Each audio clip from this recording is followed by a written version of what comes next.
Boa tarde a todos. Dando continuidade ao nosso evento, passaremos agora, então, ao terceiro painel. Mulheres no movimento sindical e associativo, desafios e conquistas. Este painel contará com a moderação de Cláudia Meyer.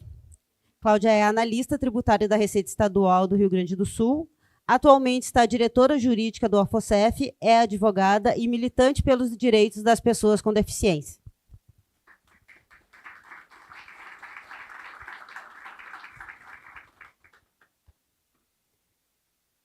Convido a participar deste painel Carmen Pasquale, presidente da APROJUS, Associação dos Servidores do Ministério Público do Rio Grande do Sul, bacharel em Ciências Jurídicas e Sociais pela PUC e especialista em Direito e Processo Civil.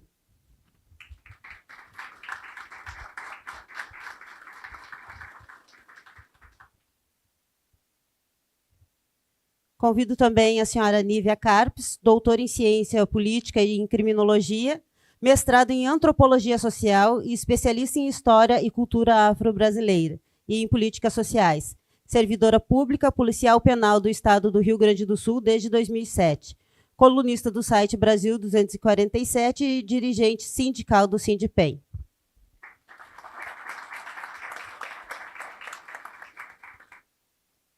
Convido também a senhora Rita de Cássia Reda Eloy, administradora com especialização em gestão de pessoa e ênfase em estratégias pela FGV.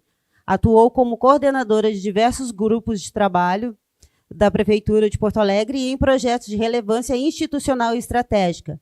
Foi secretária adjunta da Prefeitura de 2005 a 2012 e presidente da CESP em 2 gestões.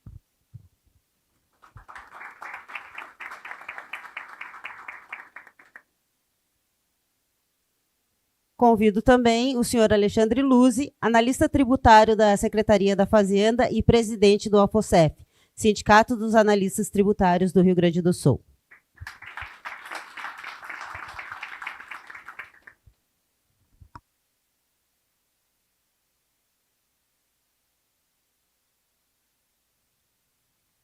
Alô?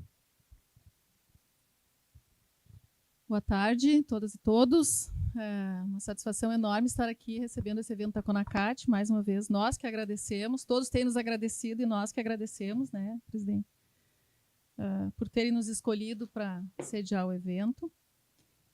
Então, para iniciar o nosso painel, eu vou pedir que cada um dos participantes aqui faça uma pequena fala de introdução, de no máximo 5 minutos. Então, vamos começar pela ordem, acho que é a ordem que a gente está sentado aqui. Carmen, Nívia, Rita e Alexandre. Boa tarde a todos, a todas e todos, né? É uma satisfação para nós receber aqui tantas colegas, né? Tantas mulheres batalhadoras, né? Eu sou Carmen Pasquale, como a Rosiane já me anunciou, presidente da Associação de Servidores do Ministério Público do Rio Grande do Sul. E estou aqui hoje representando não só a associação, também a CONACAT, né, da qual nós integramos juntamente com a FOSEF. E aí aproveitar para agradecer a FOSEF nesse momento também, novamente, a acolhida aqui no espaço deles, para tratar, né, pessoal, desse tema tão importante para nós, que é o protagonismo feminino no serviço público. Todas nós sabemos aqui das dificuldades que passamos e então com isso assim uma pequena introdução, nós mulheres, essa pecha, esse peso, né, sobre os nossos ombros vem desde os primórdios da humanidade, né? Quando a mulher ficava dentro das cavernas e cuidando de tudo, do ambiente, dos filhos, e o homem saía para caçar. Mas isso, graças a Deus, isso não foi ruim para nós, porque isso nos deu a visão 360, né? E então, assim, a gente traz isso marcado, né, no nosso DNA. E só que hoje nós vamos falar as consequências, né, disso tudo, as consequências dessa cultura que nós temos patriarcal, em cima assim, da nossa presença, refletindo sobre a nossa presença nos sindicatos. Então, que sejam todos bem-vindos, todas e todos. Obrigada aos colegas homens também que estão aqui prestigiando, porque, como já falamos antes aqui, nós não estamos falando para nós mesmas, nós queremos trazer e agradecemos também aos homens parceiros aí que estão conosco nessa luta para transformar essa sociedade.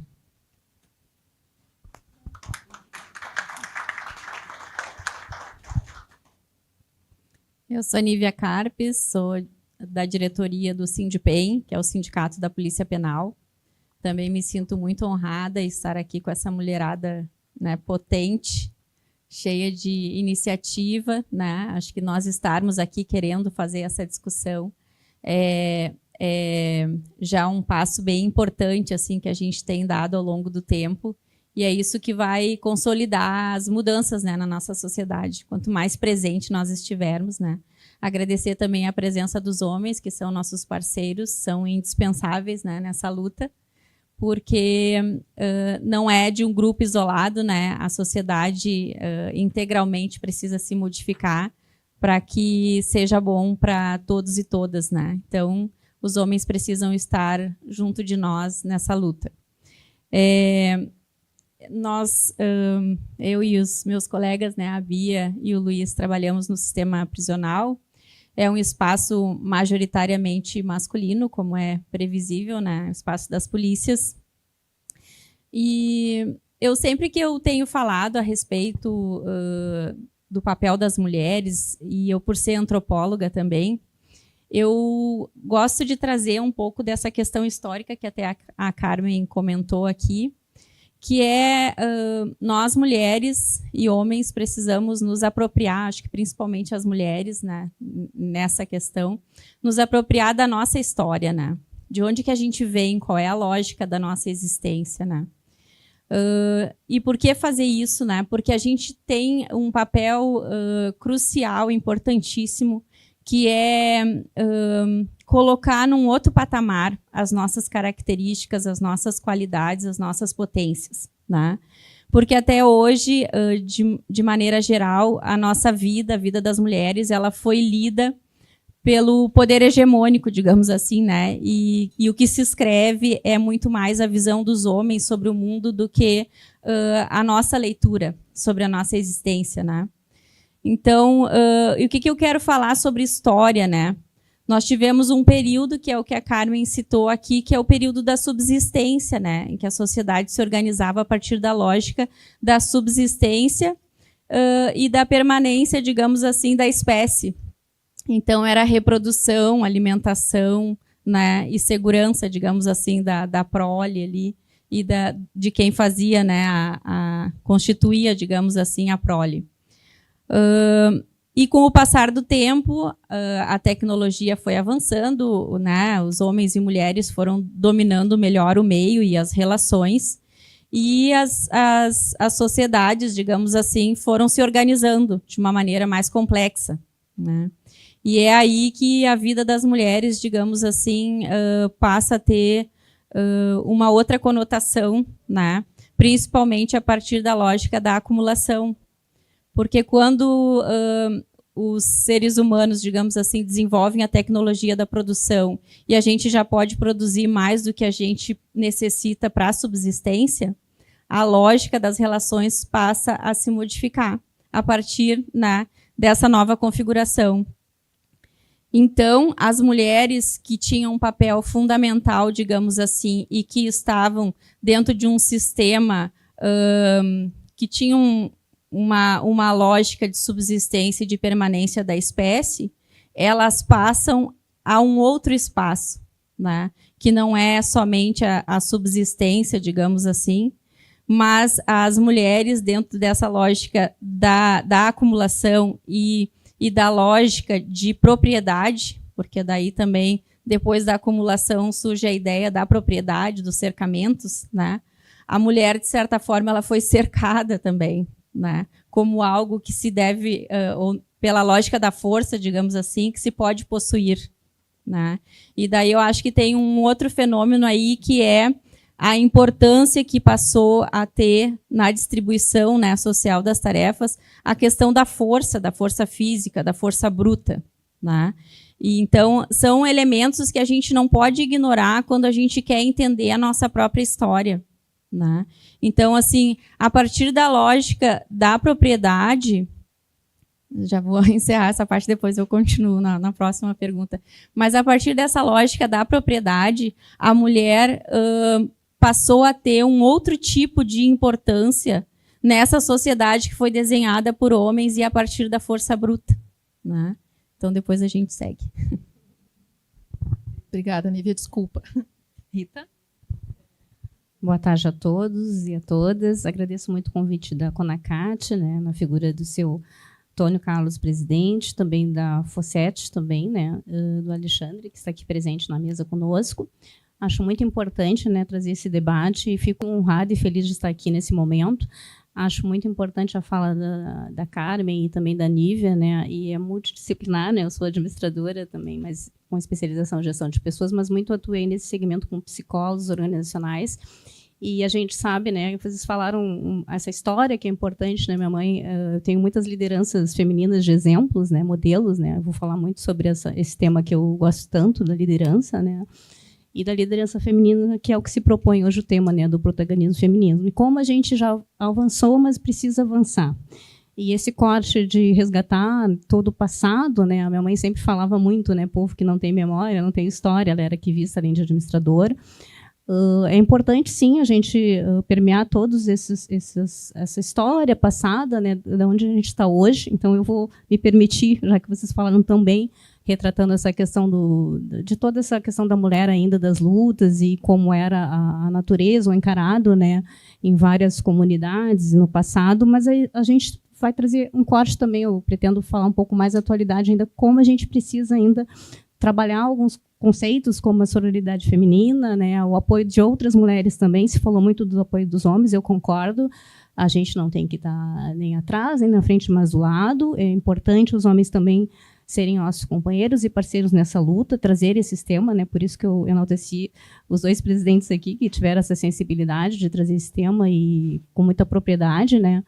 Eu vejo que poucos eventos teve muito no mês da mulher, né? A gente tentou trazer na nossa associação, né, da qual eu faço parte há alguns anos, mas eu também sou servidora pública de carreira há 31 anos, né? Eu já estou em reta final de aposentadoria e vou falar um pouco dessa trajetória das dificuldades e que a gente vê poucas mulheres querendo assumir cargos de comando. No meu caso, eu tive uma fora da curva, assim, porque muitas mulheres líderes, numa época que abriram muitas portas para nós também, ali nos anos 60, 70, 80, né? As mulheres da minha família são guerreiras, são muito feministas, e esses exemplos em casa, acho que também me deram muita solidez ou até apoio para eu assumir esses cargos, porque quando eu convido outras colegas, elas sempre acham que, mas tu vai assumir esse desafio. Eu vejo muitas mulheres ainda reticentes, e eu me pergunto por que muitas mulheres não querem assumir, né, associações, né, sindicatos e lideranças também em outros cargos, né, de grupos estratégicos, talvez com medo até da opinião alheia. Então, eu pretendo abordar muito essa questão da gente ter esse olhar mais não só humano e solidário com nós mesmos, com outras mulheres, e essa empatia que foi falado pela manhã, eu vi muitas psicólogas falando da empatia. A empatia também tem que ser conosco mesmo, né? Em saber que a gente vai fazer o que pode entregar, né? Parece que a gente sempre quer entregar mais e quando está em cargos de comando, ter que fazer mais e provar mais, mas por quê? A gente tem que sempre fazer bem mais, né? Ainda a gente se cobra muito, né, as mulheres. Então, acho importante a gente ter essa solidariedade também conosco mesmo e também, quando ver outras mulheres, a gente reforçar e dar apoio. Eu tive bons exemplos também em casa e de mulheres que foram chefes e líderes que me apoiaram, mas eu também vi, infelizmente, muitas mulheres não fazendo isso. Então, acho que a gente precisa fazer essa discussão com a sociedade de inclusão dos homens nos apoiarem, mas nós também, como mulheres, nos apoiarem. Eu vou tentar abordar um pouco dessa questão, porque eu acho importante a gente fazer essa reflexão aqui entre nós hoje de tarde. Muito obrigada.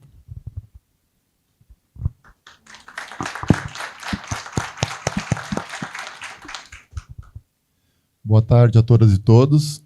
Vocês devem perceber que eu estou numa posição privilegiada, não apenas por ser homem, né?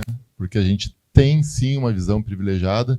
Eu gostaria de endossar a pergunta do único homem que teve coragem de vir aqui, né, que está na organização do evento, fazer uma pergunta de manhã.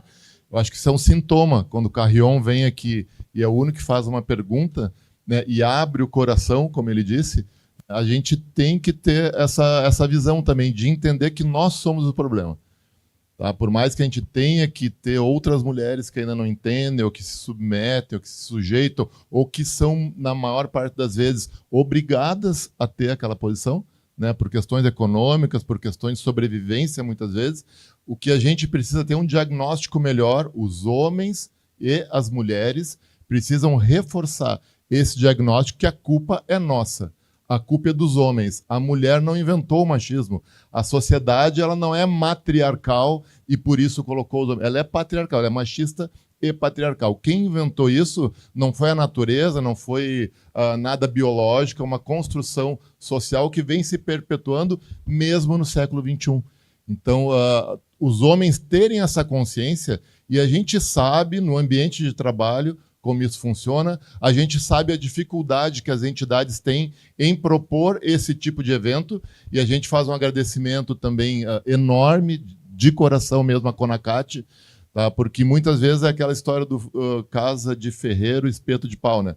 Nós tivemos já uma gestão que se preocupou bastante com isso, que teve algumas iniciativas que a gente vai falar logo a seguir quais foram as iniciativas que nós tivemos, mas que muitas vezes a gente é recebido com uma certa desconfiança, né, dos colegas, tanto homens quanto mulheres, de propor este tema, tá? Principalmente no mês de março, na verdade, quase que unicamente, né, no mês de março. Tá? Então, essa oportunidade que a gente tem de ter uma confederação nacional, de ter mulheres e homens de diversos estados, de diversas carreiras, né, que estão fazendo o serviço público, que tem várias preocupações de que o Estado seja importante na construção de um mundo melhor, a gente precisa, a primeira coisa é fazer esse diagnóstico. Então, eu sou um cara que me considero um machista em desconstrução. Esse é um termo que eu copiei, ouvi algumas vezes, né? O André Rizek, que é um cara, eu gosto bastante de esporte, muitos devem conhecer o André Rizek, ele é casado com a Andréa Sadi, né, da Globo News, e ele colocou uma vez num programa de esporte, né, do Sport TV, essa condição dele. Eu tenho certeza que por mais que eu seja um cara bem intencionado, por mais que eu tenha boas ideias, por mais que eu tenha escolaridade e cultura, eu sou no máximo, me considero no máximo um machista em desconstrução. Então acho que todo homem tem que reafirmar isso diariamente. A gente não precisa acordar todos os dias e pedir desculpas por isso, mas devia. Tá? Não precisa, mas devia. Eu acho que deveria. Deveria todos os dias coordenar os seus atos, pensar no que vai fazer, pensar no seu papel dentro da sociedade, né, para que a gente, a partir dessa condição, a partir deste entendimento, nós sejamos pessoas que participam de um movimento de mudança. É isso que eu penso da minha condição enquanto presidente de uma entidade, né, facilitar, proporcionar que as mulheres se empoderem cada vez mais dentro da nossa entidade, dentro do serviço público.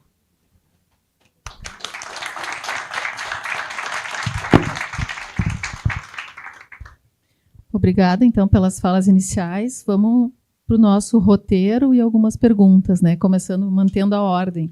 Então, começamos com a Carmen.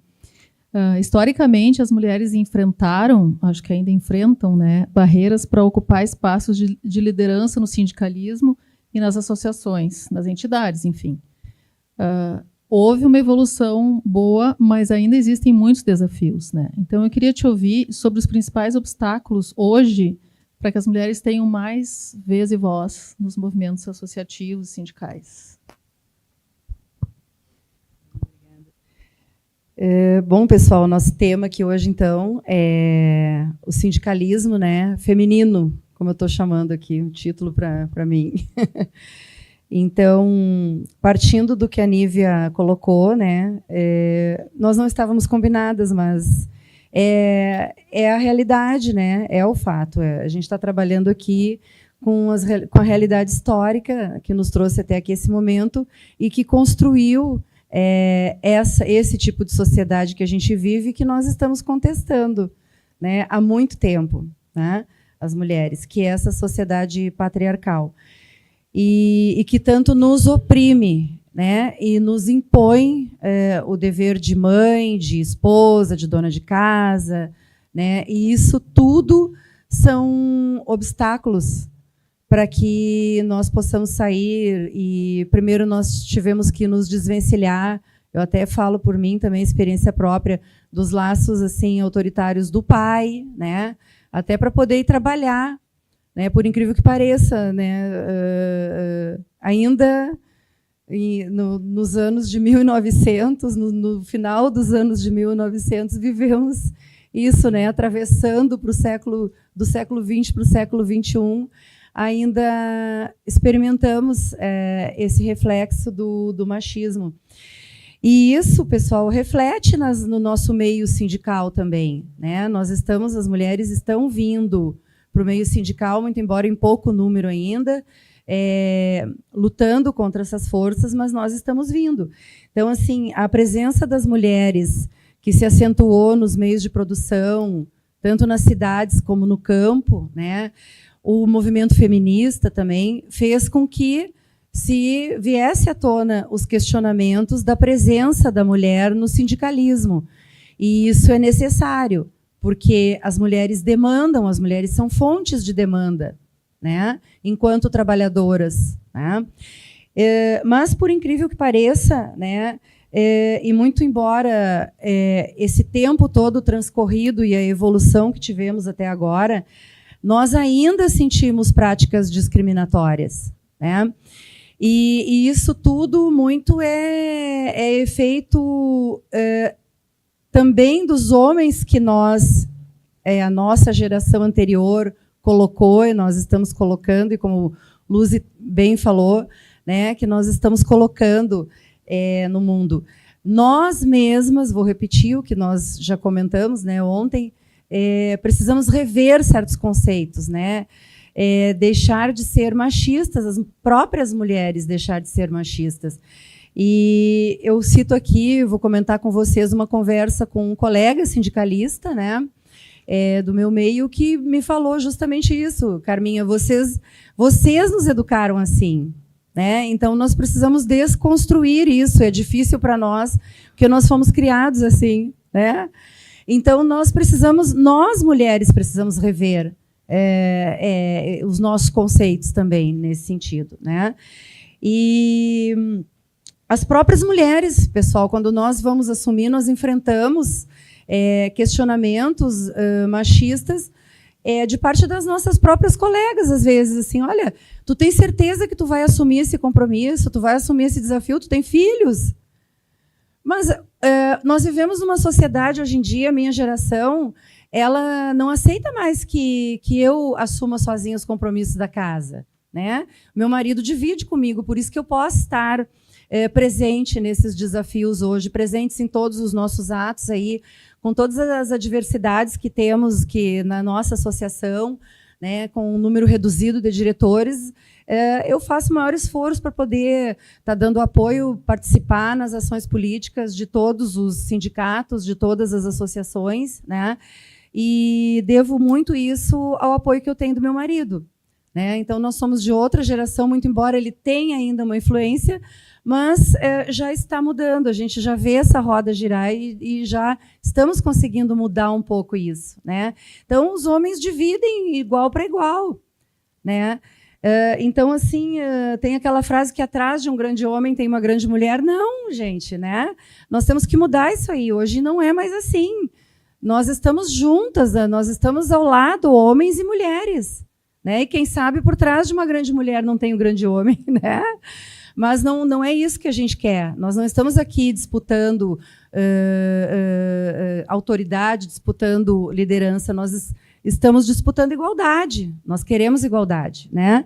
Então, isso tudo influencia a ausência da presença das mulheres. E como nós estávamos conversando com a colega, né, do Simpol, nossa colega inspetora de polícia, hoje de manhã, as dificuldades tanto para as mulheres brancas, em primeiro lugar, e isso reflete também na presença das mulheres negras, não só nos meios de trabalho, como no meio sindical, também as mulheres trans. Nós falamos aqui a luta de todas nós, mulheres brancas, negras, trans, né?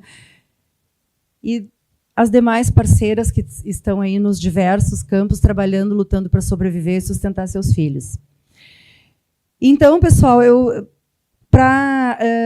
Eu posso terminar essa primeira parte aqui, só vou mencionar para vocês aqui, fechando isso tudo que nós falamos, nós estamos conquistando aos poucos os nossos espaços nos meios sindicais e associativos, mas ainda com dificuldade.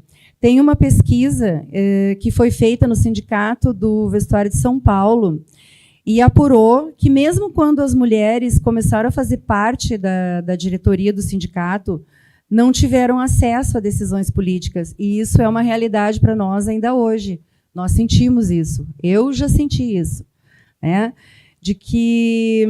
Então, aqui tem uma declaração de uma das mulheres do sindicato. No sindicato, a mulher só serve para balançar a cabeça nas decisões tomadas pelos homens. Né?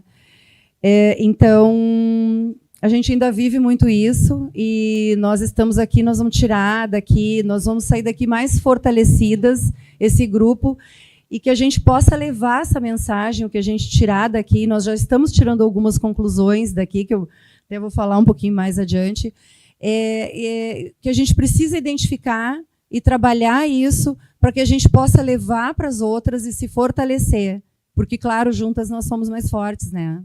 Então, por enquanto, eu não quero me estender no tempo, para não respeitar o tempo das colegas aí, vamos passar adiante. Obrigada, Carmen. Então, vamos continuar com as perguntas para cada um. Então, a Nívia, que é dirigente do Sindipem, é uma policial penal, numa carreira que imagino que seja majoritariamente masculina, e de um trabalho que é histórica e culturalmente associado a homens, né? De polícia, de segurança, enfim.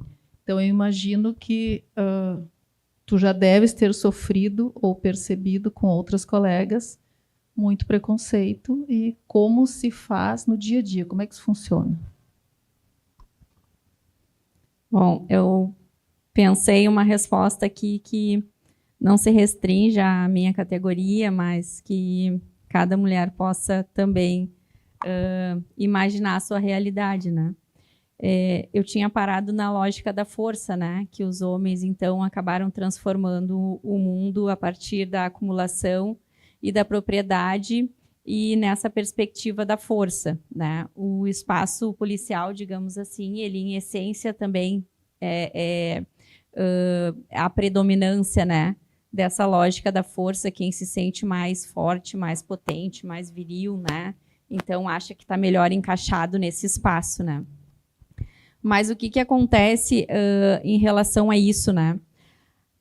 Quando o mundo ele se desenha, né, se alinha, digamos assim, a partir da lógica masculina, que é a lógica da força, e se constrói e cria papéis, né, papéis de mulher, papéis de homem, faz uma divisão social do trabalho, a mulher, quando ela se torna uma propriedade, ela passa a ser domesticada, né? Então, ela passa a ser algo necessário para a ideia da acumulação e da propriedade, porque é a mulher que faz a garantia da reprodução, né, competente, digamos assim, né? Ela adestra também os demais seres humanos, digamos assim, para que eles estejam enquadrados nessa lógica que é construída, né, que é imposta pelos homens, e nos espaços que a gente está, nós somos produtos, né, dessa história, dessa lógica. E eu acho bem importante que a gente nunca esqueça, porque se a gente não se apropria da própria história, da lógica que nos traz até aqui, a gente se sente perdido para conseguir reagir, né? Porque a gente não sabe a partir do que a gente se transformou nessa sociedade que nos reprime, que nos oprime, que nos impõe, né, modos de ser, de reagir, de sentir. Então, o que acontece? As características das mulheres, as características femininas, elas foram domesticadas para ser dominadas. E para ser domesticada, ela também tem que ser desqualificada, né? Ela tem que ser alguma coisa que é de menor importância, colocado, né? Colocado para o mundo, colocado, exposto, digamos assim, a público como algo menor, de menor importância. Mas aí é que eu acho que tem o nosso desafio, e é por isso que eu acho tão importante, eu sempre meio que repito de formas diferentes essa nossa história, porque o nosso desafio é requalificar, reposicionar as nossas características, e nunca mais permitir que ninguém diga que cuidar é menos importante. Porque, na verdade, cuidar sempre foi a essência da existência humana, né? Cuidar é o papel mais importante que existe. Ele foi colocado nesse lugar subalterno. Ele foi colocado nesse lugar de menor importância, secundário. Porque, se não existe humanidade, nada mais interessa, né? E as únicas pessoas que são capazes de garantir isso com competência somos nós. E eles tiveram que, digamos assim, concordar, eles tiveram que perceber isso para nos desconstituir, né? Porque, digamos, nessa lógica da propriedade, da desqualificação, do nos tornar secundárias na sociedade, é uma estratégia de dominação, né? Então, para entender a importância que tinha o nosso papel, inclusive no processo de produção, na divisão social do trabalho, eles precisaram nos impor, digamos assim, né, um desmerecimento, né, mexer, digamos assim, na nossa autoestima, né, fazer a gente acreditar que a gente era menor, que a gente era frágil, que nós éramos sujeitas. E cada uma de nós sabe a potência que tem. Nós somos assim, lamento dizer isso para os homens, mas nós somos incríveis, né, mulheres.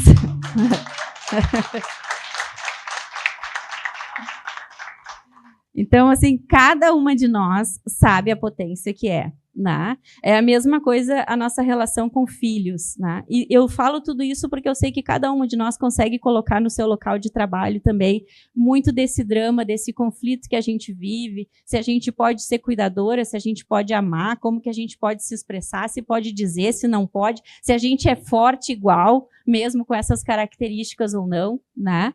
Mas a questão dos filhos, né? Hoje a gente viu aqui na mesa algumas mulheres relatando que talvez precisasse esconder que tinha filho, né?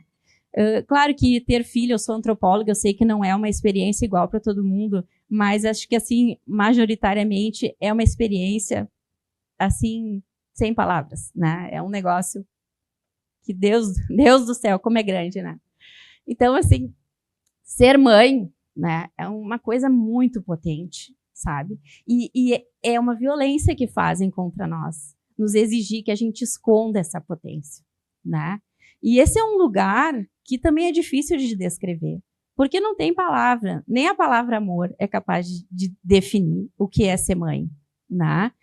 Eu espero que todas as mulheres vivam dessa forma. Eu sou antropóloga, eu sei que não se vive tudo da mesma forma só por ser mulher, né? Tem outras maternidades, né? Mas essa é uma das características que tentam anular, né? Tornar menor nas nossas vidas, e não é, né?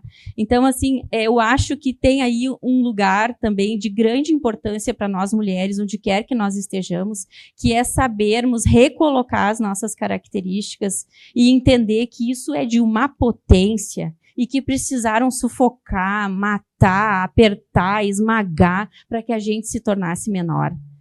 Ser mulher, né, e daí eu estou falando aí ainda da parte, né, da manutenção da espécie, que é o que há de mais importante, porque não existindo humanidade, não há mais nada a ser dito, né? Mas, para além disso, também essa questão do cuidado, né, do que é a humanidade se não há cuidado, se não há a transmissão, por exemplo, da cultura, né, a transmissão de valores, de um determinado tipo de ética, né?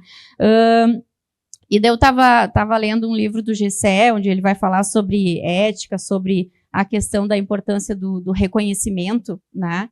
E daí eu acho que tem esse desafio, porque numa sociedade onde as nossas características são desqualificadas, desmerecidas, tornadas menores, como que a gente vai ser reconhecida, né? E aí tem um esforço nosso que precisa ser coletivo, de todas nós mulheres, onde quer que a gente esteja, de se colocar com essa potência. Eu sou importante, eu sou mulher, e como mulher eu trago características que são características do feminino, da mulher, né?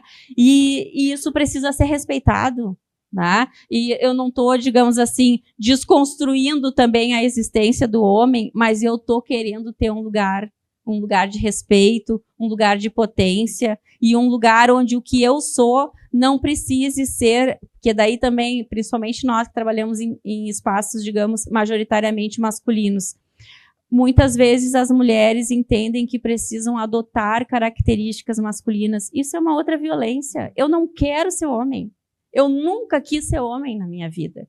Então, assim, pouco me interessa, e não é desmerecendo, mas cada um que fique com as suas características. Eu não quero ser homem. Eu não quero agir como um homem para me sentir mais respeitada, né? Então, assim, eu acho que a gente precisa falar sobre isso para a gente conseguir encontrar lugares e entender de maneira mais clara como que a gente pode reagir a isso e nos sentir potentes dentro daquilo que nós somos. Não sei se ainda tenho tempo. Tenho.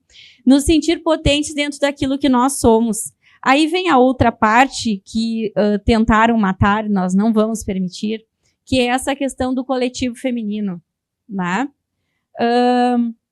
Quando as mulheres, né, que eram um pouco anterior ali à história das bruxas, né, da morte das mulheres nas fogueiras, né, das cruzadas, quando as mulheres tinham uma vida em coletivo, isso também era algo muito diferenciado, muito potente. As mulheres, via de regra, conseguem acessar de uma maneira muito essencial, digamos assim, esse lado místico da existência, né? O lado da cura, a relação, digamos, com o meio, com a natureza, com ervas, né? Com o que é alimento e o que é cura na relação com a natureza. E isso também foi desmerecido, isso também foi desqualificado. As mulheres, eu já li vários livros sobre isso, mas, por exemplo, a lógica da fofoca. A lógica da fofoca, ela foi construída para desconstruir a relação entre as mulheres e transformar aquilo que há entre as mulheres, essa troca que há entre as mulheres, em algo que traz consigo algo pejorativo, né? Ai, a fofoqueira, né? Mas o que é a fofoca? A fofoca é, ai, como é que tu pinta tua unha? Ai, como é que tu trata o teu cabelo? Ai, sabe essa coisinha que a gente vai conversando e vai entrando e vai trocando e vai... Então, assim, isso também é potente. Sempre houve, sempre existiu entre nós. E para nos enfraquecer, foi necessário transformar isso em algo feio. Quando nós nos tornamos propriedade, tem histórias em livros, por exemplo, que contam que até a mulher chegar na porta da casa era considerado uma falha, um erro passível de punição, porque a mulher não podia ser vista para o lado de fora da casa, né? Então, sequer chegar na porta. Então, todas essas convivências que as mulheres tinham do coletivo, da troca, da questão da própria gestação, do ter ou não ter o filho, porque essa também era uma relação que elas trocavam entre si. Bom, não quer manter a gestação, faz o quê? Que erva usa, né? Como é essa coisa de amigas, né? De grupo, eu adoro filmes de mulheres amigas, acho super legal, super divertido. Eu gosto muito disso, acho que a gente precisa mais disso, sabe? É sempre tudo tão animado e ao mesmo tempo é brigado e é chorado e é tudo junto, né? E eu acho que a gente é muito isso, sabe? E nos foi ensinado que tudo isso era feio. Isso é maravilhoso, é potente e, de certa forma, se a gente for pegar por esse mundo que foi construído pela lógica da força, ele é algo inacessível para esse mundo que é feito, construído tão somente pelo imaginário da brutalidade, pelo imaginário do peso do braço, do peso da mão, porque não tem nada a ver com isso. Realmente não tem nada a ver, são dimensões absolutamente diferentes de convivência. Né? Então, assim, eu acho que nós, seja qual for o local onde a gente atua, nós temos que conseguir identificar qual é a nossa história, por que nos foram tornadas frágeis, uma vez que nós não somos frágeis. Talvez a gente, numa queda de braço, que é uma coisa que não interessa a ninguém fazer, numa queda de braço com um homem, talvez a gente perca, mas a quem está interessando ir para uma mesa e fazer uma queda de braço com um homem, né? Então, assim, no cotidiano, nós temos muita potência, muita coisa a oferecer, e as mulheres humanizam os ambientes. A presença das mulheres, a simples presença de uma mulher em um ambiente, transforma o ambiente. Dá tons no ambiente de que aquele lugar é mais seguro. Uma mulher, por exemplo, que chegue num ambiente onde ela só veja a mulher, o que tu vai pensar? Nossa.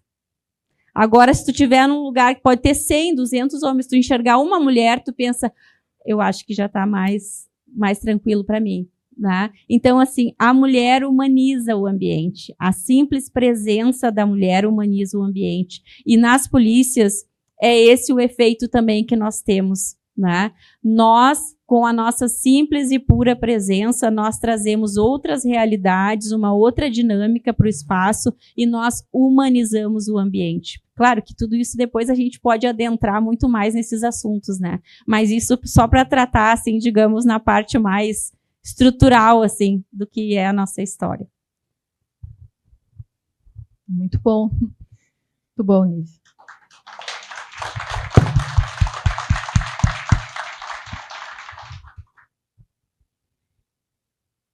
A parte importante é a gente chegar nos locais e ocupar os espaços sem querer fazer como os homens fazem e fazendo como nós mulheres podemos fazer, né? E não ser uma coisa que possa ser desmerecida.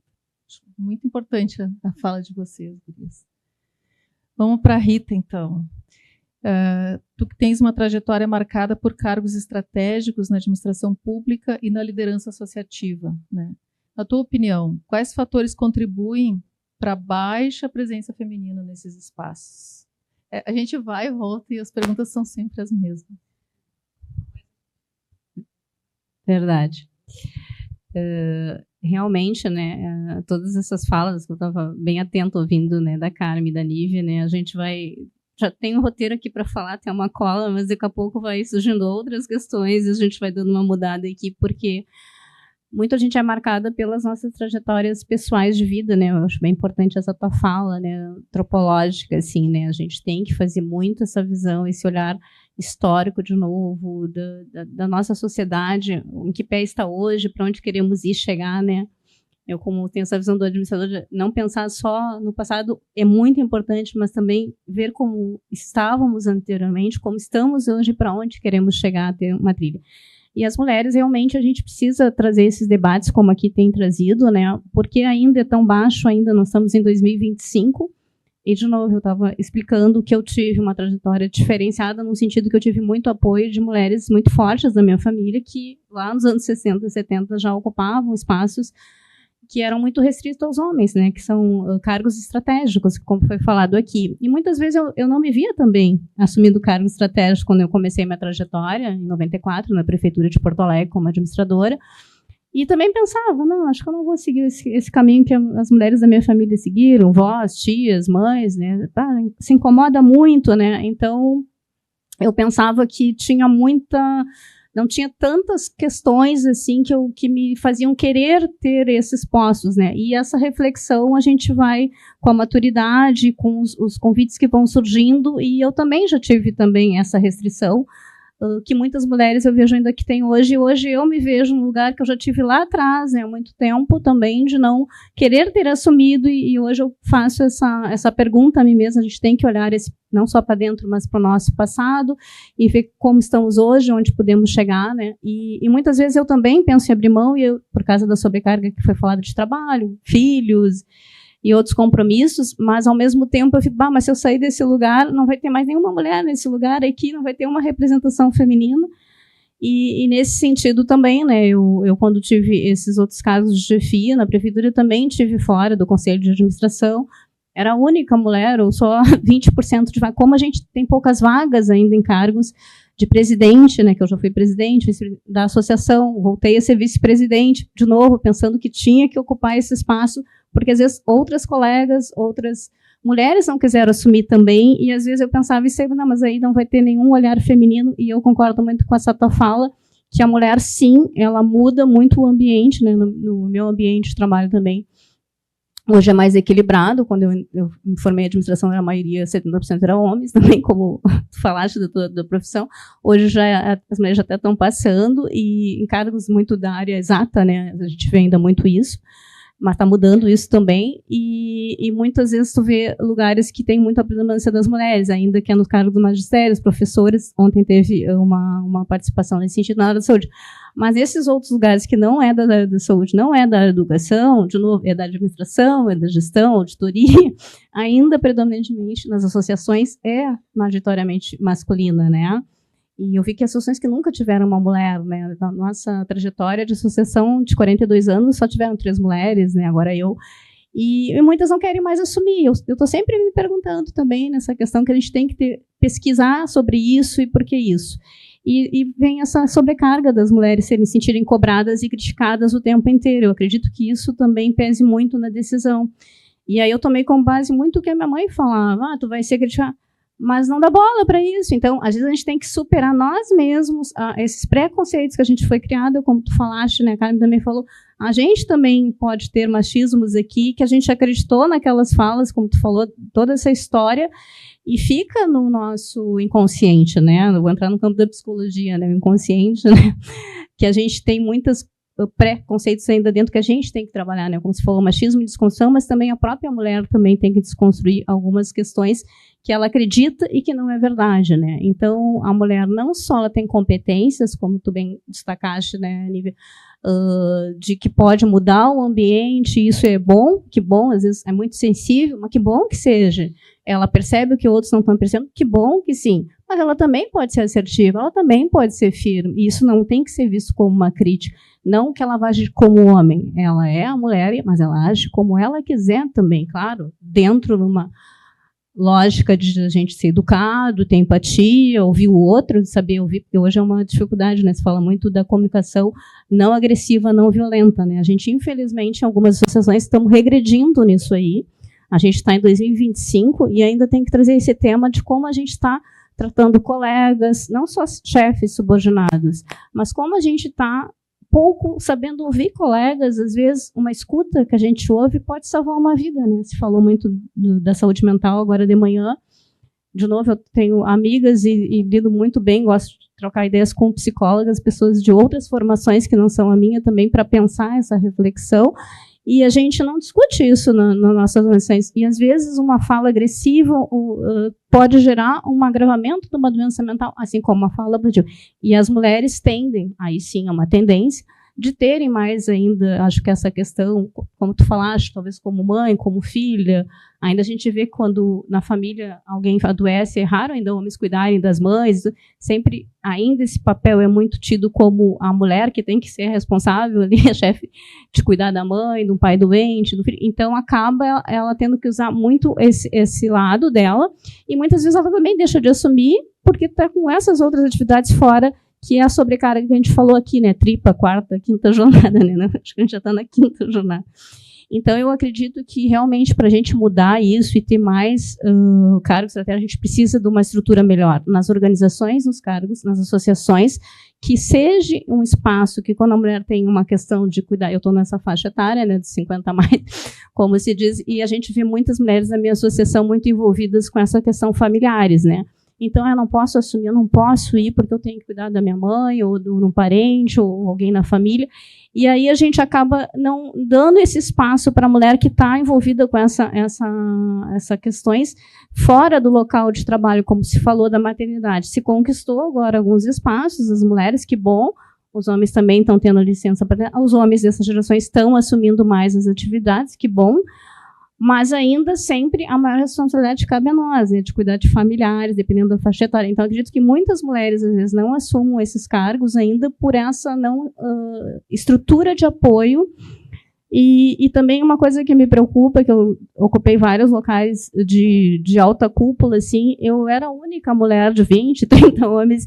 Então, a gente fez pesquisa e eu vi hoje de manhã que se trouxe isso de novo. Nós estamos em 2025.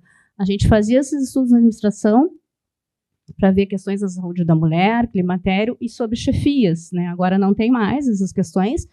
E eu notei que sempre quem traz essas discussões são as mulheres. Então, como era uma secretária mulher, eu era adjunta, era mulher, a chefe do RH era mulher, até as pessoas diziam, pô, só tem mulher aqui que está mandando. Aqui só tem. Aí eu me respondi, porque na época a gente, às vezes, é mais imaturo, dá o troco respondendo. Hoje eu já respondo de outro jeito. Mas se vocês quiserem, a gente deixa, né, vocês dividirem o espaço, porque muitas vezes a gente vê que sempre tem uma predominância masculina. Mas quando tem uma predominância feminina nesse espaço, até isso a gente é criticada também, né? Não pode ter só mulheres em cargos de comando. Aí eu mexi, aqui as mulheres gostam de desafio. Então, muitas vezes, quem traz esses assuntos e temas de gestão de pessoas e recursos eram chefes mulheres. Eram mulheres. Quando não tem mulheres, como tu falou, num espaço só masculino, eu não vi, pode ter psicólogos homens, áreas de RH, mas predominantemente as mulheres é que ainda estudam e se dedicam mais a essa pauta mais humanística. Então, a gente vê que muitas dessas questões trazidas, que bom que os homens daqui da CONACAT, né, tem essa sensibilidade, mas isso é uma exceção, né? Eu posso dizer de carteirinha, assim. Então, eu vi muitas mulheres não assumindo porque não sentiam apoio nas suas associações, no seu sindicato, nos locais de trabalho, porque esses temas que a gente trazia eram normalmente propostos com a mulher. E normalmente, ainda a gente vê que não se atinge a cota, né, na política, regrediu. Inclusive, nós estamos regredindo, estamos tendo pena. E eu vi que muitas, a gente fez quando pesquisa lá na nossa época também de Secretaria de Administração da Prefeitura Municipal de Porto Alegre, que muitas mulheres estavam chefias, porque puxado pelas mulheres que eram basicamente na área da educação e saúde, mas em níveis até um nível mais alto, não tinha mulher nenhuma. Às vezes era eu, a secretária, 2, 3, no meio de poder decisório. E aí, sim, às vezes a gente tinha que ser mais firme e se impor, porque não tinha essa fala de escuta. Se falou de questões que, às vezes, a mulher tem que falar com mais firmeza. Eu acho que ela não tem que ser, ela tem que ser feminina e ser o que ela quiser ser. Mas, muitas vezes, sim, tu precisa ter uma postura mais, assim, enfrentativa para se fazer respeitada. Eu sei que, às vezes, a gente não gosta de trazer esse debate dessa forma como tu fala, mas, às vezes, a gente precisa, sim, para ter uma posição atropelar, vou dizer assim, né? Que eu não gosto, porque eu acho que a gente tem que buscar comunicações violentas, mas infelizmente ainda nesse espaço, se a mulher não se fizer, eu vi muitas mulheres não sendo escutadas. Se falou que há expressões hoje, né, em termos de inglês, de que o homem não escuta, atropela, fala, interrompe. Isso acontece toda hora, a todo momento. A gente, às vezes, não para pensar nessas questões. Então, para a gente ter um espaço de mais mulheres querendo, as mulheres precisam ser apoiadas pelos homens, mas também por outras mulheres. Eu notei, assim, que pode ser que algumas mulheres não tenham essa sororidade que eu estava falando nisso da minha fala, mas, ao mesmo tempo, eu me lembro de muitas mulheres, não só da minha família, mas de chefes, gestoras mulheres, que também me deram oportunidades que outros homens não me deram. Então, quando a mulher, ela percebe da importância de ter outras mulheres com ela, aí eu acho que, não sei se a palavra é obrigação, dever, mas ela também dá suporte. Porque eu também já tive naquele momento, lá no passado, questionando, mas eu vou assumir isso, vou me estressar, eu vou ter que provar mais que os homens. Já tinha para mim, que eu via, por exemplo, que eu tinha em casa, a minha tia também, praticamente tendo que casada com a profissão e abrir mão de muita coisa da sua vida pessoal, porque elas ocuparam, sim, um lugar de destaque, poder de casa estratégico, mas elas abriram mão de muitas coisas, para a gente ter hoje um pouco mais de conseguir discutir isso, né, de equilíbrio entre a vida pessoal e a vida profissional. E elas lá tiveram que talvez até abdicar de casar, ter filhos, para ter uma profissão, muitas vezes. E muitas mulheres ainda fazem essa fala, eu não posso ter tantos filhos, ou não posso ter assim, porque eu trabalho muito. Então, a gente nota que a mulher ela está se sentindo uma exigência de... A gente pensa assim, não, mas agora tem mais escuta, a mulher tem mais um poder de fala. Mas será que tem mesmo? Eu sempre me questiono, será que aquilo ali é fake, né, News? Aqui se falou hoje de manhã de uma frase que eu gostei muito. Ela precisa vir e ser realmente concreta, não ser só uma fala porque está na moda, um modismo, não vou falar sobre isso.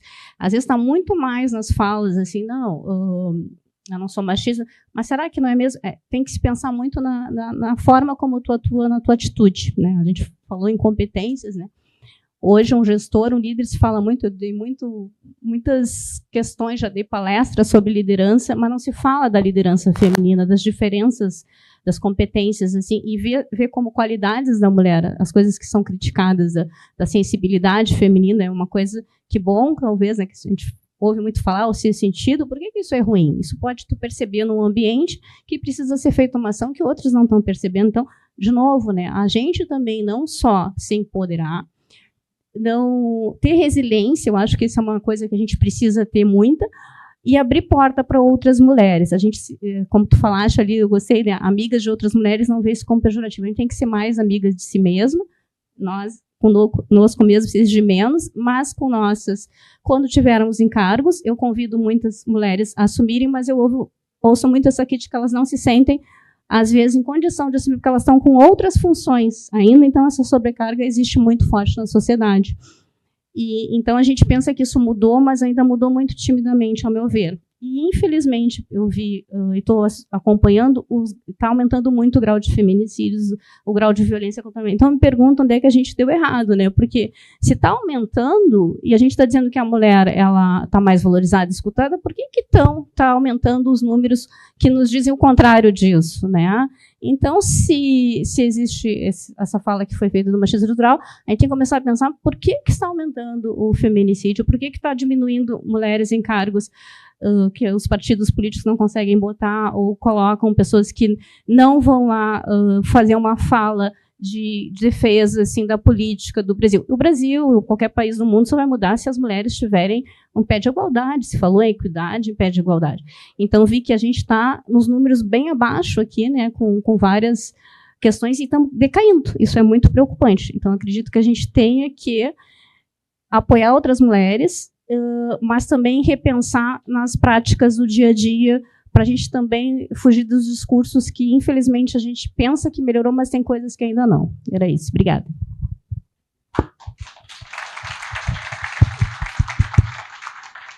Obrigada, Rita. Desculpa, a gente apertou o nosso tempo aqui. Então, vou fazer a última pergunta do Luz, depois a gente pedir que ele seja um pouco breve, né? E eu não sei se é uma pergunta combinada ou não, mas é muito engraçado que eu faça essa pergunta para ele. Então, vou fazer essa pergunta. Como um homem, como um dirigente sindical, pode ajudar a participação feminina no sindicalismo? Ou como pôde? Não foi combinada, né? Mas poderia ter sido. Poderia ter sido combinado. Fiz uma quebra de protocolo aqui, pedi licença para o pessoal da organização, da CONACAT, para a mediadora da mesa, né? Porque eu acho que essa é uma pergunta que a gente responde, né? É uma pergunta bem prática, né? Bem pragmática. Como que a gente vai fazer para mudar o mundo? Como que a gente vai fazer para mudar as nossas instituições? Nós temos uma Secretaria da Fazenda centenária, que está completando 135 anos, e nós temos, pela primeira vez, uma mulher à frente da Secretaria da Fazenda. Em 135 anos de uma secretaria tão importante, nós temos a primeira mulher. Nós tivemos já contadoras e auditoras gerais do Estado, mas assim, nessa proporção que nem na tua entidade, 2 ou 3. Né? Nós tivemos, se eu não salvo engano, nós tivemos uma única diretora, a subsecretária do Tesouro. E nós não tivemos ninguém ainda que tenha sido diretor em outras épocas, superintendente, deve ter acontecido, mas que hoje é subsecretária da Receita. Nunca houve uma mulher subsecretária da Receita Estadual. E nós somos analistas tributários da Receita Estadual. Então, a gente vive num ambiente que também, né, reproduz, talvez num grau até mais cruel, do que a própria sociedade em geral, do que a própria sociedade civil. A gente vive uma estrutura extremamente machista e patriarcal. E daí, quando a gente tem uma organização sindical que é diversa, que é plural, ou que deveria ser o mais diverso e o mais plural possível, nós já tivemos diversas mulheres, né, que estiveram dirigentes do sindicato. E, invariavelmente, independentemente de quem fosse o presidente, de quem fosse o grupo que estivesse à frente da diretoria do sindicato, de quais fossem as mulheres que estivessem, né, ocupando estes cargos, sempre, em todas as vezes, as mais diferentes mulheres, com personalidades diferentes, com lideranças diferentes, com graus de inserção na base diferentes, sempre foram escolhidas pelo grupo como cota. Tá? Por maior que fosse a liderança, e nós já tivemos, infelizmente, uma mulher que foi vice-presidente do sindicato, A Maria Elizabeth Rosa Pereira, muitos devem se lembrar dela, ela foi assassinada, ela sofreu um feminicídio, e ela foi lembrada agora numa das maiores conquistas recentes nossas, por um deputado estadual que lembrou, nós tivemos aqui a Betinha, ela ia gostar muito de estar aqui presente nesse momento. Então, mesmo assim, mesmo numa entidade sindical que tem todas essas premissas, a gente teve poucas mulheres e sempre assim, escolhidas, ou tipo, temos que colocar uma mulher, temos que colocar 2 mulheres. Né? Então, aconteceu uma coisa muito boa na contramão desse mundo que parece cada vez mais conservador, que parece cada vez mais regredindo em alguns aspectos, e a gente tem números que mostram isso, né? E é uma coisa que, infelizmente, não é no Rio Grande do Sul, não é no Brasil, é no mundo inteiro, que a gente vê que existe um recrudescimento dessas questões mais antigas, mais conservadoras e que desprezam a diversidade e as questões de igualdade, de paridade. Nós tivemos um movimento das mulheres, né, na época, técnicas tributárias, que resolveram fazer não apenas parte de uma diretoria, mas de fazer um movimento que justificasse uma reivindicação, né, delas para fazer parte da diretoria. E estiveram conversando. Eu fazia parte da diretoria anterior, era o diretor. Eu não sei se o Guilherme está aqui ainda, mas ele saiu para atender um telefone, eu acho. Mas se ele tiver aí, ele tem uma frase que é ótima. Ele diz que diretor pode trabalhar muito ou pode ter vida boa. Presidente não tem essa oportunidade. Acaba, né, com perdão da palavra, acaba se ferrando. Quem está à frente de uma entidade, seja homem ou mulher, acaba tendo que ter um pouco mais tu sabe bem disso, sabendo do que a gente está falando. E quem volta a ser presidente depois de 24 anos, que nem eu, também fui presidente em 95, voltei depois. Porque a gente gosta mesmo, né? Porque alguém tem que assumir, tem que amar muito. Mas então, tem alguns filmes, a gente estava falando agora de filmes de mulheres, a Nívia falou, né? Tem aquelas comédias românticas, aqueles filmes levezinhos, que tem, de vez em quando tem uma negociação. Começa, 5 mil, eu te dou 2, 3, 2.500, 2.800. Daí chega em algum momento que a pessoa diz, eu teria pagado 5 se tivesse insistido. Eu teria feito por 1.000 se tivesse pedido com jeito. Então tem essas questões. E elas chegaram, as mulheres, capitaneadas por algumas lideranças, entre elas a Cláudia e a Mariusa, que estão aqui, e várias outras que eu provavelmente vou me esquecer, né, mas elas hoje são diretoras do sindicato, dizendo, nós temos 10 vagas da diretoria. A proporção de homens e mulheres é mais ou menos 60% a 40%. Então a gente chegaram assim, né, na mesa de negociação, bateram na mesa, não bateram, mas foram bem incisivas, dizendo, nós queremos 4 vagas, né, e 2 cedências.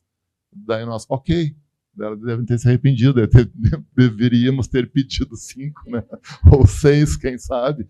Mas o que foi legal? Que pela primeira vez houve uma construção. Pela primeira vez, as mulheres se organizaram e reivindicaram um espaço que é delas. Né, e fizeram um movimento político. E eu acho que é isso que valoriza muito, né, a conquista desse espaço dentro da diretoria. E na gestão anterior, dentro dessa questão um pouco mais antiga, um pouco mais conservadora, de escolher uma pessoa que tivesse mais afinidade, de escolher alguém que fosse um destaque, nós tínhamos, são 10, né, mas 6 titulares e 4 suplentes. Sendo que dos 6 titulares, temos apenas 4 cedências. Eu digo apenas, tem gente que tem 1 ou 2 cedências só, né? Mas a gente tem 4 cedências. Na gestão anterior, a única mulher num grupo de 6 titulares, ela não tinha cedência. Né? E não tinha um movimento por trás dela. Era uma colega valorosa, amiga nossa, que, né, fez seu papel, mas ela não tinha cedência. Daí, como é que uma mulher sem cedência vai ter um destaque, ou vai se bancar, né, vai fazer. Então, eu coloquei essa camisa aqui para mostrar, porque a gente acha que o sindicato, e boa parte dos nossos colegas são conservadores, divergem muitas vezes do posicionamento político, ideológico, do encaminhamento, e isso tudo está dentro da democracia. Agora, o que não pode é o colega, por exemplo, reclamar, e vocês talvez devam conhecer, porque não é uma questão do nosso sindicato, né?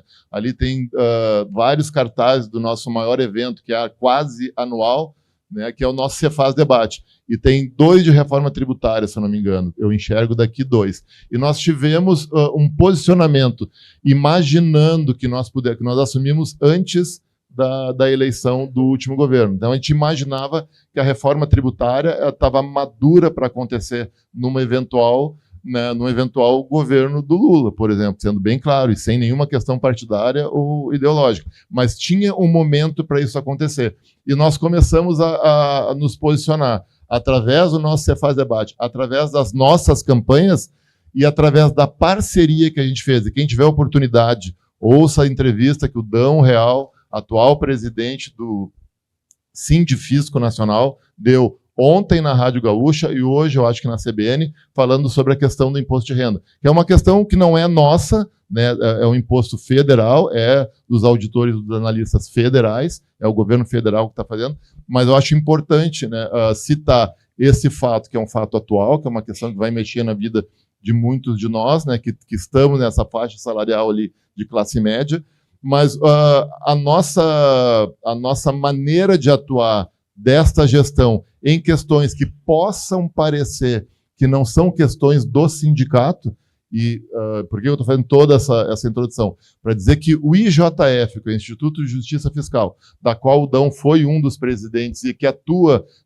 nessa questão da reforma tributária, por uma reforma tributária justa e solidária, e o INESC, que é outro parceiro nosso na Escola FOCEF, que trata de colocar os direitos humanos dentro do orçamento, a gente mais ou menos terceirizou essas questões, porque nós pensamos, nós já temos todas as questões corporativas, nós já temos todas as questões de negociações com o parlamento, com o governo, para dentro da Secretaria da Fazenda, nós temos a mobilização da base, nós não temos perna e nem capacidade, por mais que nós chamássemos os nossos especialistas, os nossos economistas, os nossos doutores que existem dentro da nossa carreira, para discutir reforma tributária. Não, nós temos o IJF, que discute isso e produz material sobre isso há um bom tempo. Nós temos o INESC, que fala sobre orçamento há um bom tempo. Então, a gente foi fazendo essas parcerias. E nos oportunizou de fazer as nossas 3 camisetas deste ano, dessa gestão, a gente brinca que é uma trilogia. Primeiro, defendendo a democracia, no momento que a gente quase sofreu um golpe, então democracia forte se conquista com uma tributação justa, depois justiça social, né, se constrói com justiça fiscal, e essa última, que tem alguns colegas que estão por aí, que é a justiça ambiental, né, se conquista com justiça fiscal, que é um tema bem atual. Então a gente percebeu que o Sindijus, por exemplo, que é um sindicato parceiro dos servidores da justiça no Rio Grande do Sul, tinha uma camiseta muito boa que dizia: só a luta muda a vida. Né? E ela é uma questão bem ampla. E as nossas questões, a gente sempre teve camiseta, teve outras muito boas, né? Todos juntos, nós fazemos a nossa força, a união faz a força. Sempre teve essas questões mais generalistas. A gente achou por bem ter, a gente tem uma agenda anual, tem uma camiseta e uma campanha anual que tratasse desses temas. E nós resolvemos, por isso que eu coloquei essa camiseta aqui, né? O grupo que reivindicou e que, né, a gente pagou para ver, elas conquistaram esse espaço, mas vieram para dentro do sindicato, constituíram em seguida, na construção coletiva, o Diálogos AFOCEF. Então nós temos um Diálogos AFOCEF que trata de questões que, a princípio, não são questões corporativas, que, a princípio, não são questões que atuam diretamente no nosso dia a dia da nossa carreira, mas que tem a questão do antirracismo, que tem a questão de ser contrário ao machismo, e constituíram o coletivo de mulheres. Tá? Então, eu acho que o sindicato é um instrumento de luta. E a gente tem como grande exemplo a CONACAT ter mudado recentemente seu estatuto para garantir a paridade de gênero. Quando a CONACAT, que é uma entidade nacional que congrega diversas carreiras das mais diversas áreas, em âmbito municipal, estadual e federal, e nas 3 esferas de poder, nós dissemos, está aí o momento, a gente tem que ter esse tipo de coisa. Então, no nosso primeiro planejamento estratégico da diretoria do AFOCEF Sindicato, já com 4 mulheres, já com 2 com cedência, né, nós colocamos que o próximo passo seria, nas cedências, nas indicações para as nossas federações e confederações, que houvesse a paridade de gênero e que a gente fizesse a indicação de um homem e de uma mulher. Fizemos isso na FEBRAFisco, na chapa da situação que está concorrendo, né, na nossa federação. Vamos fazer isso na CONACAT, se tivermos oportunidade, né, de apresentar 2 nomes de um homem e de uma mulher, e vamos continuar trilhando, né, este grupo aqui. A Mariusa está com a camiseta, a Ira está com a camiseta, a Dilma está com a camiseta, temos várias outras mulheres. Tem mais? A Suzana, a gente acaba esquecendo como nomina a Carol. Mas vocês é que vão construir este espaço, vocês é que vão aumentar esse protagonismo ao lado dos homens que concordam com isso. Os homens que não concordam com isso, os homens que não entenderam ainda seu papel, vão receber a cartilha da CONACAT, né? Para que a gente teve um evento aqui destes dos diálogos da FOCEF, onde a gente estava falando sobre o antirracismo, né? E daí eu não me esqueço de um termo que foi usado, que é o letramento, né? A gente precisa do letramento, a gente precisa dessa consciência, a gente precisa fazer o diagnóstico para daí fazer as ações. Então eu digo em primeira mão para o pessoal da CONACAT, em primeira mão para os outros colegas das outras carreiras, dos outros estados, né, que compõem a CONACAT, mas aqui dentro da nossa carreira isso já é uma coisa que já está consolidada dentro da situação. Haverá, eu não tinha dito, né? Nunca houve uma mulher presidente do sindicato. Aquela que eu falei, nunca houve uma mulher. Eu falei da Betinha, falei que era vice, mas nunca houve uma mulher presidente do AFOCEF sindicato. E nós vamos trabalhar muito a atual diretoria, a chapa de situação, né, vai trabalhar muito para que a Cláudia, que hoje está mediando a nossa mesa, seja a próxima presidente do sindicato.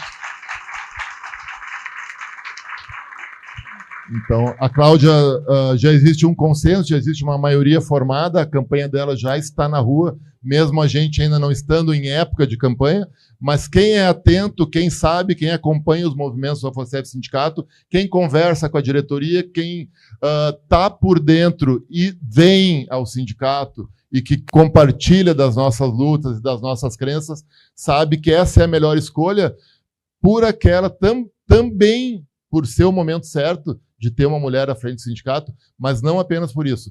A gente tem uma tradição dentro da diretoria do sindicato que o diretor que mais trabalha, que o diretor que mais se dedica, que o diretor que está mais presente, que o diretor mais competente, que o diretor que tem as melhores condições, acaba, né, recebendo como prêmio essa tarefa de trabalhar mais ainda na próxima gestão como presidente. Então, a Cláudia foi a diretora durante esses 2 anos e meio de gestão que acrescentou muito ao nosso sindicato, acrescentou pela experiência que ela tinha, por ser mulher, sim, porque ela ela quebra muitas vezes e ela nos desconcerta muitas vezes. Eu agradeço a ela este convívio, né? Porque volta e meia nós machistas em desconstrução, imagino os que ainda não estão em desconstrução, né? Ficam mais desconcertados ainda. Mas isso é saudável, isso é bom, e isso vai dar um salto de qualidade na nossa atuação sindical. Então, sendo bem objetivo e pragmático, a gente tem que trabalhar muito para mudar. E a gente muda sendo ousados. Tá? Sendo ousados. Então, para terminar e fazer um gancho com uma outra questão que eu vi de manhã caminhar lado a lado, a questão do antirracismo. Tá? Então, quando a gente fala em justiça fiscal, a gente pegou o IJF e tem a Niara, né? Os quadrinhos da Niara. O que mais nos incomoda, o que mais nos dá trabalho, o que mais o pessoal reclama é da Niara. A Niara nos dá um trabalho com os conservadores, claro, ou com as pessoas que não vão a fundo, que não entendem como é que funciona ou qual é o recado. Mas por quê? Porque ela é uma menina, ela é uma mulher negra que está falando sobre justiça social e justiça fiscal. Tá? E o pessoal não consegue entender, não consegue captar o recado, não consegue perceber. Muitos colegas, inclusive, dizem, mas o que isso tem a ver com a gente, com a carreira do analista tributário? E digo, ó, pessoal, se justiça fiscal, né, não tiver a ver com uma carreira de fazenda, então eu não sei mais onde é que eu estou. Né? Mas então, encerrando, pessoal, faço esse fecho. A gente tem que... O sindicato é um instrumento de luta. A gente tem que instrumentalizar e a gente tem que ser ousado. Porque o máximo... É aquela história, o não tu já tem. A contrariedade dos conservadores tu já tem. Os machistas, e provavelmente vai acontecer porque é da democracia, da gente ter uma chapa de oposição, da gente ter alguém que acha que tem condições de levar a luta adiante, isso tudo é aceito da melhor maneira possível. Mas eles vão ter que se explicar se eles são machistas ou não, principalmente se for um homem, né, candidato de uma chapa de oposição.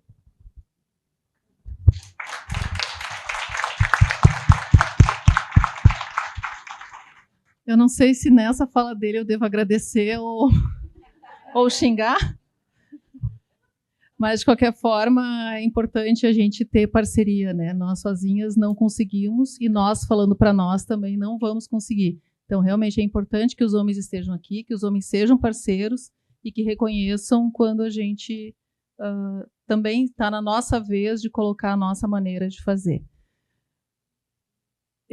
A gente teve falas maravilhosas e acabou excedendo enormemente o tempo. Então, a gente vai pular todo o nosso roteiro e vamos direto para as perguntas, pedindo que sejam 3 ou 4 no máximo e que sejam bem objetivas e as respostas sejam também bem curtinhas. Eu até quero me inscrever para fazer uma pergunta, então, se ninguém for.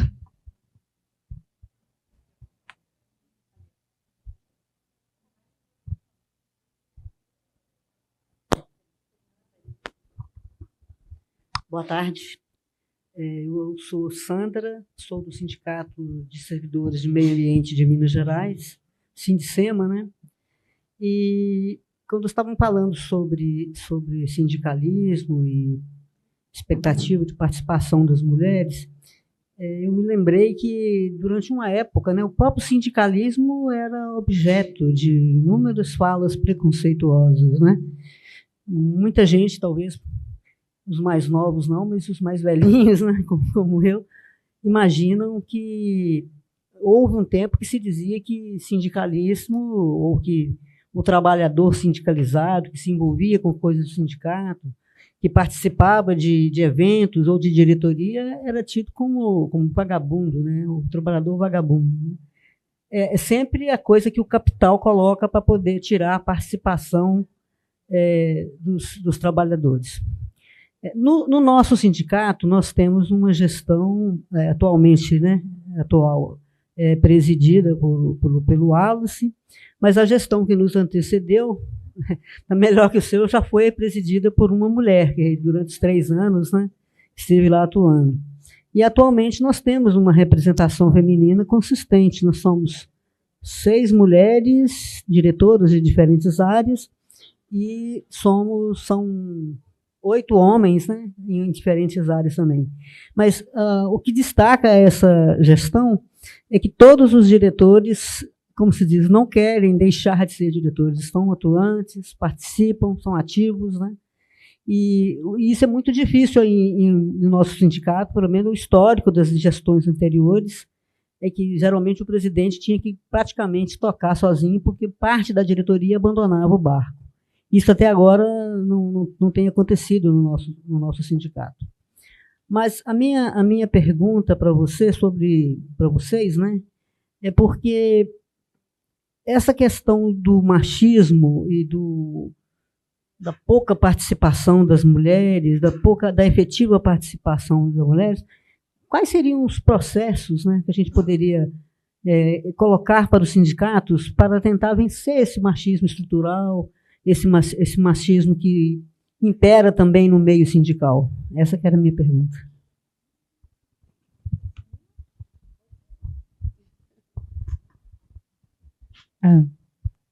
É bem importante a tua pergunta, colega, porque nós mulheres sentimos muito isso, né? E eu vou ser bem rápida aqui, tá, para a gente poder finalizar, por causa do avanço do tempo. Vou ter que deixar para trás. A gente tem muita coisa para falar, talvez tenhamos que fazer outros encontros, né? Mas eu vou aproveitar, então, vou pegar um pouco o que o Luzi falou, a Rita e a Ani. Ai, meu Deus, Nívia. Falar rápido, como diz a Kátia, é complicado. Então, assim, ó, o Luzi destacou muito bem, o sindicato é um instrumento de luta, né, por direitos. E nós, mulheres, viemos participando desde o final do século XIX, né, nas lutas trabalhistas. E isso tem que ser acolhido pelo sindicato, as nossas demandas têm que ser acolhidas, né, e porque nós somos fonte de demandas também, de reivindicações, né? Então, isso precisa ser acolhido nos sindicatos. Eu procuro fazer um trabalho com as minhas colegas, dentro do que a Rita falou, as mulheres puxando as mulheres, mas eu sinto assim que há ainda entre as mulheres um receio, né? de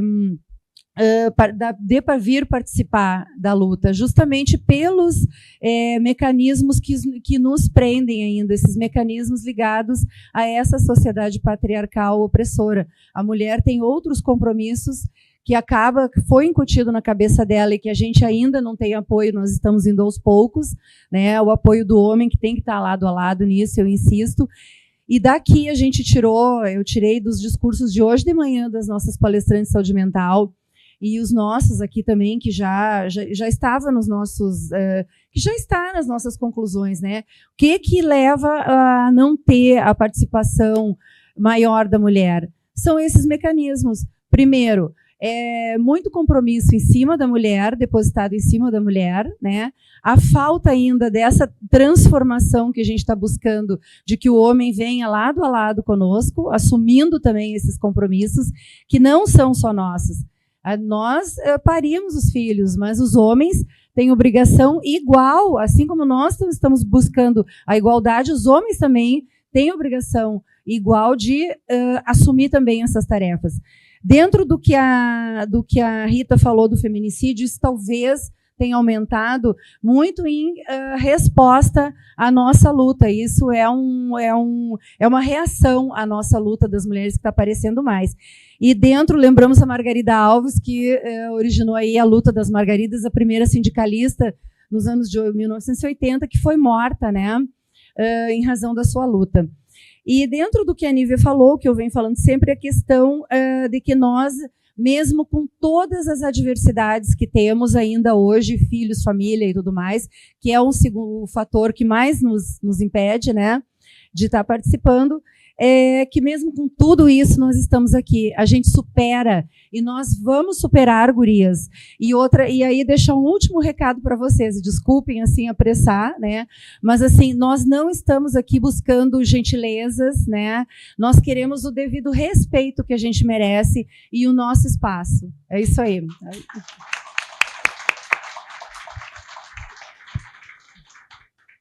Pergunta? Sim, bem rapidinho. Acho que encerramos com essa, então, né? Olá, boa tarde a todos os presentes. Eu sou Tatiana, lá do Mato Grosso. Do Mato Grosso, vim com minhas colegas, estou na diretoria de relações intersindicais lá na federação, junto com Carmen, nossa colega Edna, que é o nortão do Mato Grosso, lidera um sindicato lá também, com muitos enfrentamentos, né? E os desafios no sindicalismo, eles são muitos, né? Como vocês já estão pautando aqui, pontuando várias situações, mas eu queria trazer para vocês, linkando também com várias palavras que foram proferidas aqui, sororidade, né, o avanço, reconhecimento, né, do nosso trabalho, de todo o nosso esforço em ocupar, né, todos os lugares, né, de poder, de espaço que a gente possa estar liderando. Mas eu quero contar para vocês que lá em Cuiabá tem uma pessoa que protagoniza uma situação assim intrigante, mas que é uma situação que é por ser mulher. Eu moro num bairro lá em Cuiabá que se chama Boa Esperança. E se vocês andarem por esse bairro, é um bairro que é de classe média, digamos assim. E já é perto da UFMT, a referência. É o bairro que fica a Universidade Federal de Mato Grosso. Se vocês andarem pelo meu bairro, vocês vão ver em vários muros residenciais e comerciais. Agora vem palavra pesada, é para acordar vocês, por isso que eu quis contar essa história. Se vocês prestarem atenção nos muros onde tem maior fluxo de veículo, assim, no horário de pico e tudo mais, vocês vão ver escrito Judite, puta vadia com sífilis. Judite, a maior puta de Cuiabá. Judite não presta. Judite... Gente, são vários os muros escritos, pichado. E os donos das residências vão, pintam o muro, e aí, de repente, acordam com essa frase. E isso já faz um tempo. Inclusive, uma colega nossa da saúde, que eu sou assistente social e sou concursada da saúde do estado de Mato Grosso, uma colega nossa, que é cientista política, já fez até uma matéria falando sobre isso. E, pasmem, no nosso bairro tem um núcleo da Polícia Militar lá. Tem câmeras, quase todas as casas, ruas têm câmeras. E as pessoas pintam o muro, o comércio pinta o muro, e outro dia está pichado de xingamentos a Judite. Então, gente, cadê a segurança? Será que se fosse um deputado, algum político, estaria lá esses muros pichados, sem ninguém dar importância, sem ninguém investigar quem está fazendo isso? Poxa, então é isso, nós vamos ter que adentrar nesses espaços de poder para que a gente realmente faça uma intervenção mais dura, porque não é possível isso. Falei, como é que nós vamos agir? Já tem matéria, é todo mundo indignado, as redes sociais. Gente, quem é a Judite? Ainda falam assim, ó, o que essa Judite fez, gente? Ah, faça-me o favor, né? Judite não fez nada. Judite é uma terapeuta, uma mulher culta, coleciona livros antigos, é super culta, uma mulher inteligente. Mas ela foi acabada, a saúde mental dela foi destruída por um homem a quem ela confiou, né, em quem ela deu o seu amor, morou junto, e ela foi destruída. Mas mesmo ela não estando mais com essa pessoa, mesmo ela estando fora de Cuiabá, ele continua ainda maltratando. Então, são situações que a gente vivencia e é que a gente precisa pensar de tudo isso que a gente está falando aqui, que a gente evoluiu, mas a gente precisa pensar em atitudes, ações mais enérgicas, mais duras. O nosso estado, o feminicídio, é uma situação alarmante. Alarmante, Mato Grosso.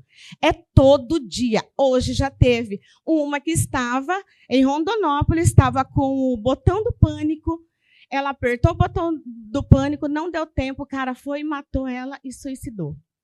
Então, nosso estado é alarmante essa situação. Então, nós temos que pensar assim, vamos começar assumindo realmente uma associação, o sindicato, porque o sindicato é isso, a gente vai brigar pelos nossos direitos dos nossos servidores e quem mais a gente representar. Mas temos que começar por aí e até chegar no político, no judiciário e tudo mais, porque se a gente não provocar e deixar que os outros façam a lei para nós, é isso que vai acontecer. Muitas Judites aí sendo expostas, mortas, vilipendiadas, né, expostas, e ninguém faz nada, gente. Ninguém faz nada, infelizmente. Só queria contar essa história triste e dar minha contribuição.